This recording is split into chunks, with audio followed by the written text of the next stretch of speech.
एक बार की बात है, गौतम बुद्ध अपने शिष्यों को शिक्षा दे रहे थे। इसी दौरान हैरान परेशान वहाँ राजा अजातशत्रु आ पहुँचे।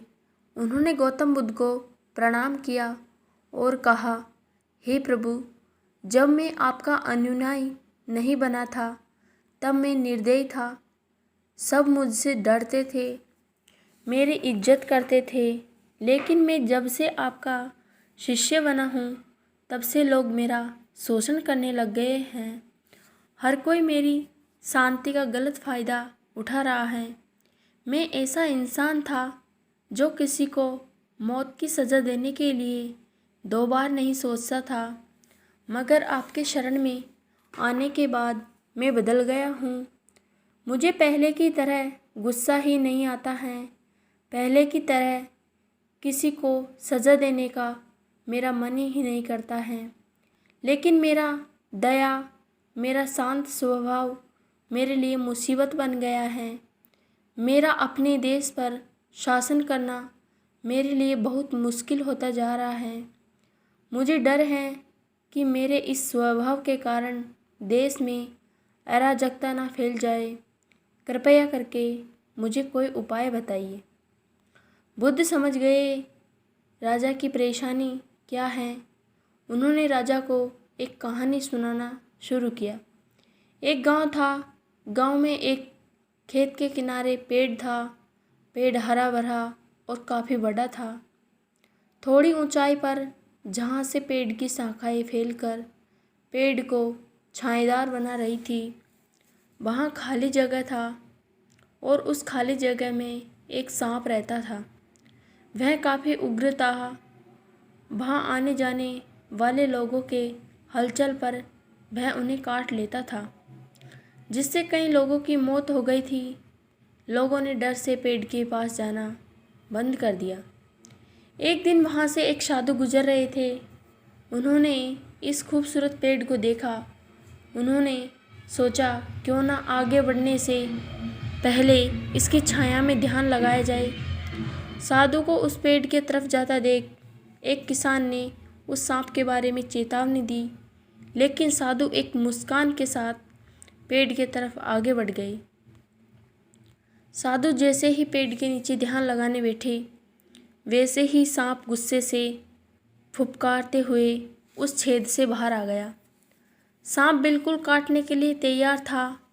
तभी साधु ने सांप की आंखों में देखकर मंत्र का जाप करना शुरू किया। मंत्र के जाप से सांप में बात करने की शक्ति आ गई। सांप ने कहा, यहाँ आने की किसी की हिम्मत नहीं होती है। मनुष्य, क्या तुम्हें मुझसे डर नहीं लगता है? क्या तुम नहीं जानते हो यह मेरा इलाका है? साधु ने कहा, मुझे किसी चीज़ से डर नहीं लगता है। इसमें डरने वाली क्या बात है? मैं मौत से नहीं डरता, मैं जीने की इच्छा भी नहीं रखता हूँ। फिर भला मुझे तुमसे क्यों डरना चाहिए? बल्कि तुम ज़रूर डरते हो, इसलिए तुम लोगों को काटते हो। तुम्हें डर है लोग तुम्हें मार देंगे। सांप हैरान था। वह कभी ऐसे इंसान से नहीं मिला था जिसे उससे डर नहीं लगता हो। उसकी मुलाकात जब भी किसी से हुई, लोग मौत के डर से उसे मारने चाहते थे या मौत के डर से उससे भागना चाहते थे। सांप साधु के पैरों से लिपट कर बोला, आप सच कह रहे हैं। आज तक मैंने जितने लोगों को काटा, उसका एक मकसद था कि मैं जिंदा रह सकूं। साधु ने करुणा भाव से कहा, तुम सच बोल रहे हो मेरे दोस्त, लेकिन यह मत भूलो, एक दिन जीवन खत्म हो जाएगा। जिसे एक दिन नष्ट ही हो जाना है, उसके लिए किसी की जान ले लेना उचित नहीं है। साधु की बातों का सांप के ऊपर बहुत प्रभाव पड़ा। उसने तय किया वह अब किसी को नहीं काटेगा। लेकिन जब सांप ने लोगों को काटना बंद कर दिया, तब इसका परिणाम उल्टा ही निकला। लोग अब उसके साथ खिलवाड़ करने लगे, उसे चोट पहुंचाने लगे, जिससे सांप अक्सर चोटिल और घायल हो जाता था। इस समय वह अपने जीवन के सबसे कष्टकारी और कठिन समय से गुजर रहा था। एक दिन दोबारा से वह साधु उस गांव में आए और उस पेड़ के नीचे बैठने चले गए। वह उस सांप को देखकर हैरान रह गए।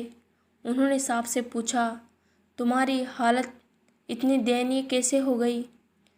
तब सांप ने जवाब दिया, मैं आपके बात से बहुत प्रभावित हुआ था। मैंने तय किया कि मैं किसी को नहीं काटूंगा।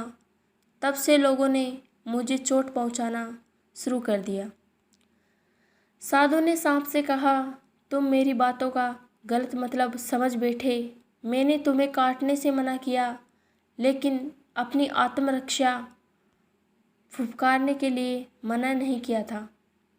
यह कहानी राजा अजातशत्रु को सुनाने के बाद बुद्ध ने राजा से पूछा, कहीं आपने भी तो मेरे उपदेश का गलत मतलब निकाल लिया है? आप क्रूर स्वभाव का त्याग करो, लेकिन अपने कर्तव्य को मत भूलो। आप बाहर से कठोर बनकर राजा का कर्तव्य पूरा करो, ताकि राज्य में सभी को आप अनुशासित रख सके, किसी को असुरक्षा महसूस न हो। इसके लिए आप अंदर से साधु बने रहे। इस लेख के दूसरी कहानी से यह सीख मिलता है कि आप अच्छे बनो, लेकिन किसी को अपनी अच्छाई का फ़ायदा मत उठाने दो।